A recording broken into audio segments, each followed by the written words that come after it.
Se inscreva no canal e clica no gostei.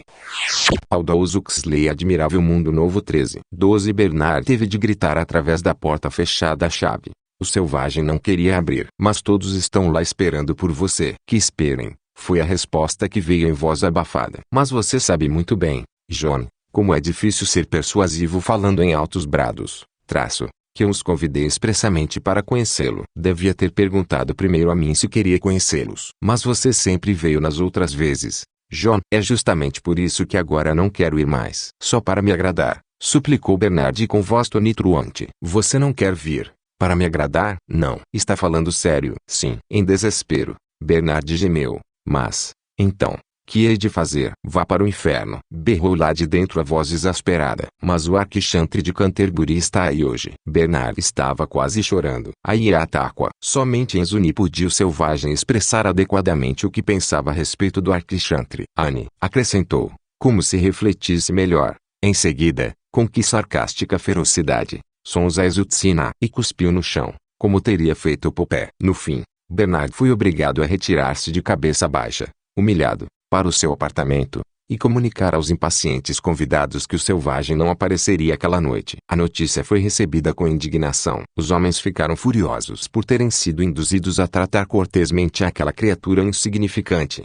de reputação duvidosa e opiniões heréticas. Quanto mais elevada era a posição deles na hierarquia, mais profundo era o seu ressentimento. Pregar uma peça destas em mim, repetia constantemente o Arquichantre. Em mim. Quanto às mulheres, estavam indignadas por sentirem que haviam sido possuídas dolosamente por um homenzinho miserável em cujo bocal fora posto álcool por engano, uma criatura que tinha o físico de um gama menos. Era uma afronta. Elas proclamavam em tom cada vez mais alto. A diretora de Eton foi particularmente dura. Somente Lenina não disse nada. Pálida, com os olhos azuis velados por uma melancolia pouco habitual, estava sentada a um canto, separada dos que a cercavam por uma emoção de que não participava. Fora aquela reunião dominada por um estranho sentimento de exultação ansiosa. Dentro em pouco, pensara ao entrar na sala, eu estarei vendo, falando com ele, dizendo a ele pois viera com sua resolução tomada, que gosto dele, mais do que de qualquer outro homem que eu tenha jamais conhecido. E então ele dirá, talvez.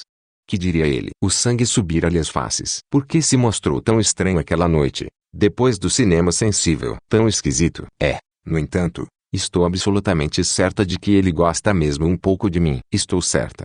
Foi nesse momento que Bernard fez sua comunicação. O selvagem não compareceria. Lenina sentiu, de súbito, todas as sensações normalmente experimentadas no início de um tratamento de sucedâneo de paixão violenta. Uma sensação de vácuo atroz. Uma apreensão ofegante. Náuseas. Parecia-lhe que o coração deixara de pulsar. Talvez seja porque não gosta de mim, pensou. E em seguida essa possibilidade se tornou uma certeza indiscutível. John se recusara a vir porque não gostava dela. Não gostava dela. É realmente demais, declarou a diretora de Eton ao diretor dos crematórios e da recuperação do fósforo. Quando penso que cheguei a... Sim, fez-se ouvir a voz de Fanny Crone.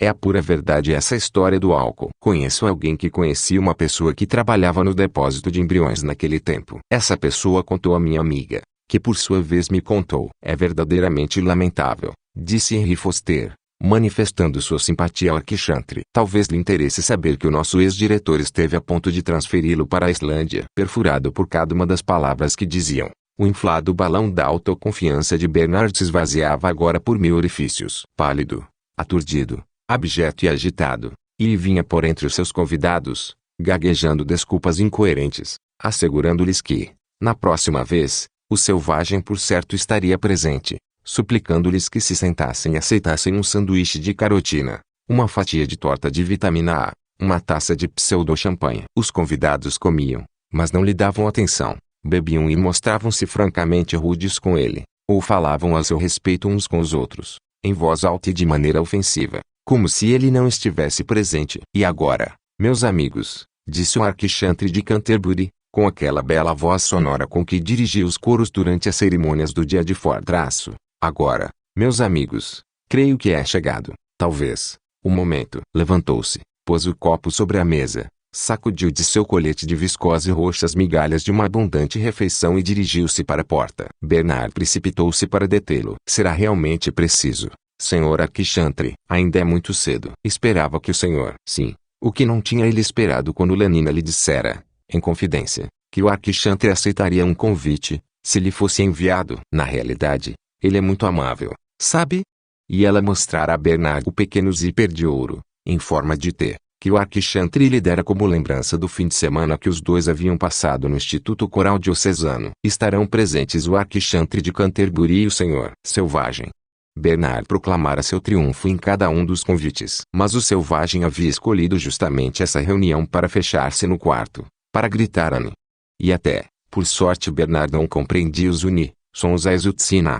O que deveria ter sido o momento culminante da carreira de Bernard tornara-se o da sua maior humilhação. Tanto que eu esperava, balbuciou ele, erguendo os olhos suplicantes e desvairados para o alto dignitário. Meu jovem amigo, disse o Arquichantre em voz alta e de solene severidade. Houve um silêncio geral. Permita que lhe dê um conselho. Sacudiu o dedo na direção de Bernard. Antes que seja demasiado tarde. Um útil e precioso conselho. O tom de sua voz tornou-se sepulcral. Corrija-se. Meu jovem amigo. Corrija-se. Fez-lhe o sinal do T e virou-se. Lenina, minha cara, chamou em outro tom traço. Venha comigo. Obediente, mas sem sorrir e, completamente insensível à honra que se lhe fazia, sem entusiasmo, Lenina saiu da sala atrás dele. Os demais convidados retiraram-se depois de um respeitoso intervalo. O último bateu com a porta. Bernard ficou só. Esmagado, completamente murcho, atirou-se numa cadeira e, cobrindo o rosto com as mãos, começou a chorar. Ao fim de alguns minutos,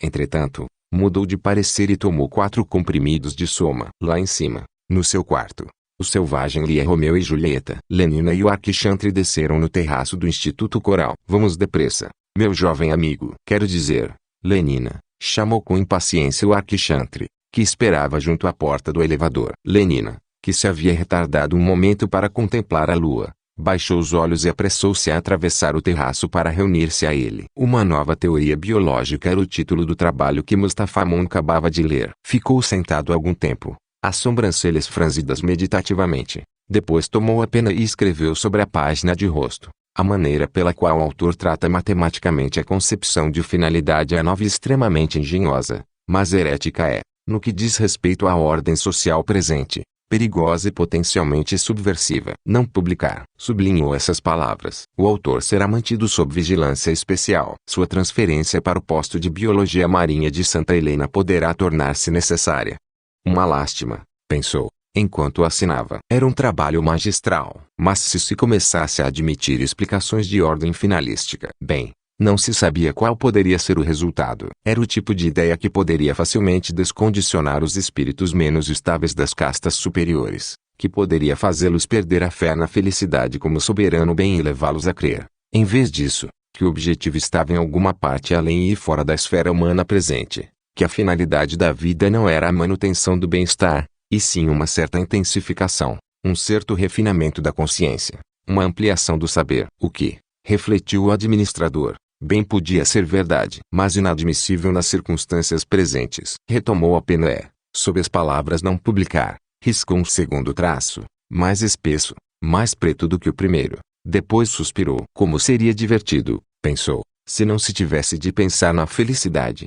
De olhos fechados, a fisionomia radiante e estática, John declamava docemente no vazio. Ah, é dela que a tocha aprende a luzir com fulgor. Sua beleza junto ao rosto escuro da noite é qual joia soberba presa à orelha de um etíope, bela demais para os usos da vida, preciosa demais para a terra. 17. O T de ouro brilhava no peito de Lenina. Brincando, o Arquichantre tomou entre os dedos. Brincando puxou.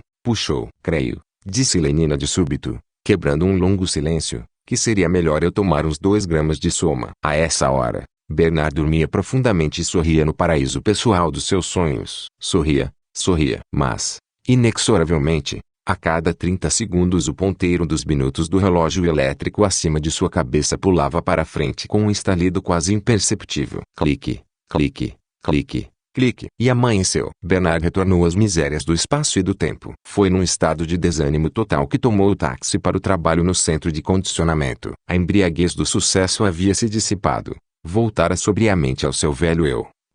Em contraste com o balão temporário das últimas semanas, o eu antigo parecia ser, como nunca, mais pesado do que a atmosfera ambiente. A esse Bernard apático, o Selvagem demonstrou uma inesperada simpatia. Você está mais parecido com aquele que era em meu país, disse ele, quando Bernard contou sua lastimosa história. Lembra-se da primeira vez em que nós conversamos, na frente da pequena casa? Você se parece com o que era então. Porque sou infeliz de novo. Essa é a razão. Pois bem, eu preferiria ser infeliz a ter essa espécie de felicidade falsa e mentirosa que você gozava aqui. Essa é boa, retrucou Bernard com amargura. Quando foi você a causa de tudo, recusando-se a comparecer à minha reunião e voltando todos contra mim. Ele sabia que o que estava dizendo era absurdamente injusto. Reconhecia isso intimamente e, por fim, admitiu em voz alta a verdade do que o selvagem lhe dizia agora sobre o nenhum valor de amigos que, por motivos tão insignificantes, podiam transformar-se em inimigos e perseguidores. Mas, embora soubesse e reconhecesse tudo isso, embora o apoio e a simpatia do amigo fossem agora seu único consolo, Bernard continuou a alimentar perversamente, ao mesmo tempo que uma afeição sincera, um secreto ressentimento contra o selvagem, e a meditar uma campanha de pequenas vinganças contra ele. Guardar ressentimento contra o Akshantri era inútil. Tampouco havia possibilidade de vingar-se do enfrascador-chefe ou do predestinador adjunto. Como vítima, o selvagem tinha, para Bernard, uma superioridade enorme sobre os outros. Era acessível. Uma das principais funções de um amigo é suportar, sob forma atenuada e simbólica, os castigos que nós gostaríamos, mas não temos possibilidade, de infligir aos nossos inimigos. O outro amigo vítima era Helmholtz. Quando,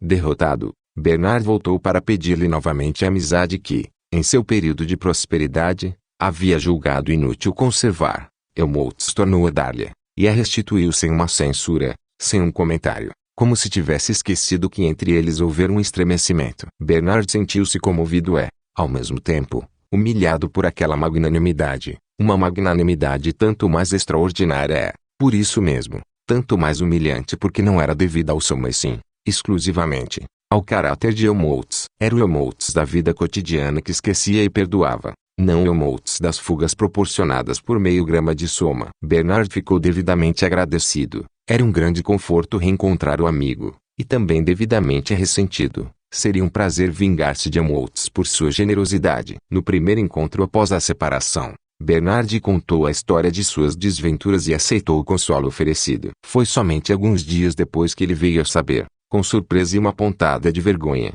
que não era o único que estava em dificuldade. Helmholtz também entrara em conflito com a autoridade. Foi a propósito de uns versos, explicou. Estava dando o meu curso costumeiro de engenharia emocional avançada para alunos do terceiro ano. 12 conferências, das quais a 7ª trata de versos. Do emprego dos versos na propaganda moral e na publicidade. Para ser exato, sempre ilustro minhas preleções com uma porção de exemplos técnicos. Desta vez, pensei em apresentar-lhes um que eu próprio acabara de escrever. Pura insensatez, é claro, mas não pude resistir. Riu. Tinha curiosidade de ver quais seriam as reações dos alunos. Além disso, acrescentou seriamente traço, queria fazer um pouco de propaganda. Estava tentando levá-los a experimentar o que eu havia sentido quando escrevi os versos. Ford riu novamente. Que escândalo! Fui chamado pela diretora e ameaçado de expulsão imediata. Sou um homem marcado. Mas que versos eram esses? Perguntou Bernard. Eram sobre a solidão. Bernard arqueou as sobrancelhas. Vou recitá-los, se você quiser.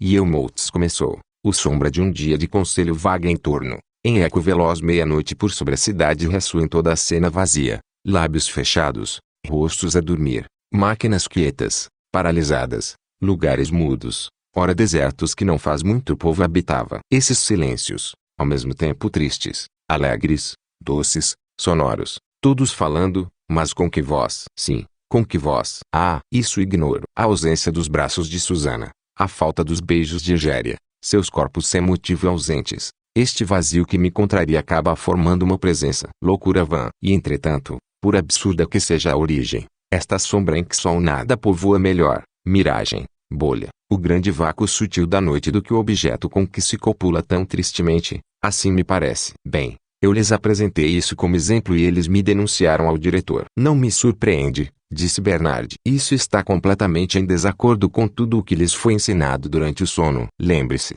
Martelaram-lhes pelo menos 250 mil de vezes a advertência contra a solidão. Eu sei, mas queria ver que efeito produziria. Pois bem, agora você viu. Helmholtz limitou-se a rir. Sinto, disse, após um silêncio, que estou começando a ter alguma coisa sobre a qual escrever, que estou começando a ser capaz de usar aquele poder que sinto existir em mim, aquele poder suplementar, latente. Alguma coisa parece que está vindo a mim. Apesar de todas as suas dificuldades, pensou Bernard, ele parecia profundamente feliz. Helmholtz e o selvagem logo simpatizaram um com o outro. Na verdade, tanto, que Bernard sentiu uma ferroada de ciúme. Em todas aquelas semanas, ele nunca pudera chegar a uma intimidade tão completa com o selvagem quanto a que Helmholtz alcançara imediatamente. Observando-os, ouvindo suas conversas, arrependia-se às vezes, cheio de ressentimento, de os ter aproximado. Tinha vergonha de seu ciúme e, para não sentir, alternadamente empregava sua força de vontade e recorria ao soma. Os seus esforços,